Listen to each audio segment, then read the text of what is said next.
Hey everyone, and welcome to Comic Breakdown. If you are new to the channel, do me a favor and hit that sub button, hit the notification bell, make sure you're not missing any of the content that we have coming out. And today is Wednesday, which means we are going to be diving into Marvel Comics. Now there's a bunch of releases today. I think there's 5 issues released for the King in Black, X Factor, Hellions, and I think I'm going to cover issue number 1 of Eternals too and see how you guys like that. But for this morning, I'm going to cover the first 3 issues of King in Black. So be sure to come back later this evening so you can check out X-Men and some of the other ones that we're going to be releasing, like Symbiote Spider-Man and Spider-Woman, that are connections to King in Black. They're tie-ins, but they're not really pertinent to the story moving it forward. They're just kind of side stories that have symbiotes involved in it. And so today's issue is going to be King in Black Venom, issue number 32. Now, if you guys haven't been keeping up with the King in Black line, go ahead and check out in my description. I have a link to the playlist. You can get completely caught up. There's also a link at the top of this video you can click on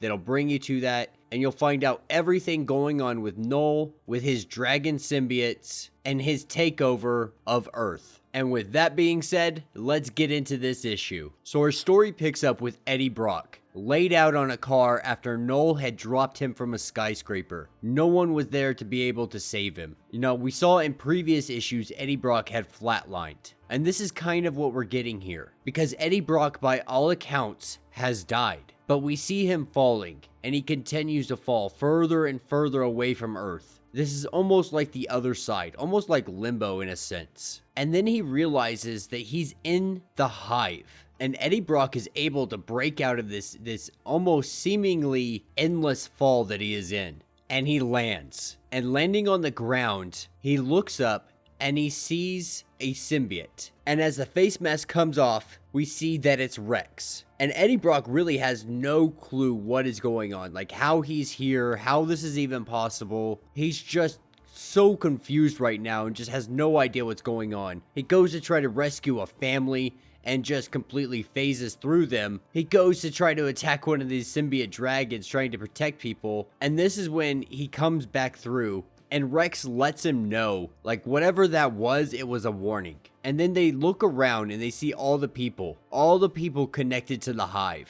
Everybody that's been taken over by Knull and his army. And Eddie Brock is furious. Furious that he wasn't there. He should have been there to help everybody. His son, everybody he cares about. But they're not really able to do anything because essentially they're walking information. People like Rex and Eddie Brock, you know, they've had symbiotes on for quite some time. So they can move around this codex of information, if you will, their digital imprint on the hive, but they can't make any real changes, especially to the real world. And then Eddie Brock thinks, you know, like most people think once they're in this limbo, is I have to find a way back to my body. And this is when Rex shows him his body and him dead and Dylan crying over his body. And of course, this only infuriates him even more. And he refuses to accept that he's dead. He refuses to accept that he's going to leave his son behind. He refuses to accept everything that's laid before him. And he gets an idea. If he can find Venom, if he can become one with his two, then they might have a chance. Because dead or not, he is the only human being ever to live with a symbiote as long as he has. And so if anybody can be able to control things,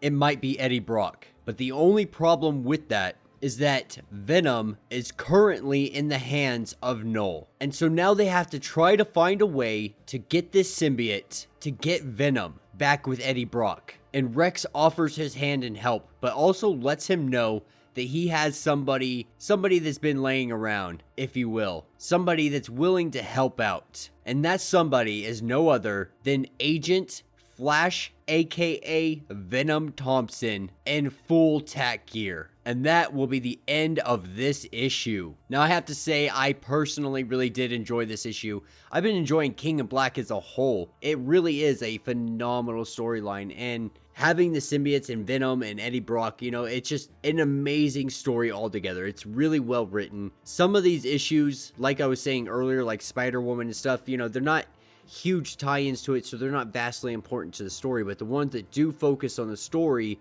have been really phenomenal. And I'm really excited to get into the next 2 issues, which is going to be the Valkyries and Guardians of the Galaxy, which both of those also play a huge role in what's to come up in this King in Black event. So let me know what you guys think down in the comments. How do you think Eddie Brock is going to be able to get out of this? He's got the help of Rex and Flash Thompson, and what he has to do is be able to get Venom. He's got to climb to the top of the throne and get Venom. But yeah, if you guys have not yet, please be sure to subscribe to the channel, like this video, and until the next issue.